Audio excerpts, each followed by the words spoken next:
What's up, everyone? Welcome to the video. Today we're going to take a look at how to change the battery in this Volvo S60 remote key fob.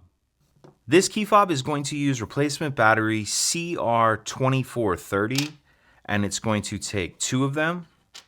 I'll put a link in the description box of this video to where you can find these replacement batteries if you're in need. And the other thing I'm going to be using to change this key fob battery is a small flathead screwdriver. The first thing I'm going to do is grab my key fob and remove the emergency key that's in the bottom of it. That's done by pressing this latch on the back of the fob that my finger's on, and the emergency key will pull out like that. I can just set that key to the side. Now I'm going to grab my screwdriver and I'm going to stick it in that slot that emergency key just slid out of, but I'm going to put just the tip of the screwdriver in there. Then I'm going to pry up like that, and as I do that, you can see it's starting to pop this back cover up.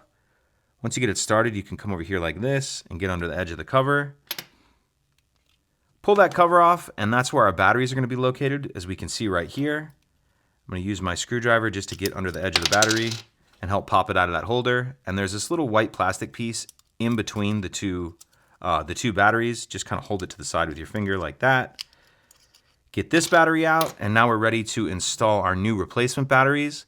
The first battery is going to go in with the plus side up, positive side up, like that.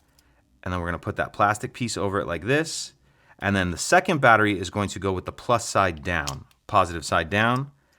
Snap it down into that holder. And then we can put the back cover back on like this. Slide our emergency key back in. And that's it. If you could take a second to like and subscribe, it helps us out, and I'd appreciate it. Thank you.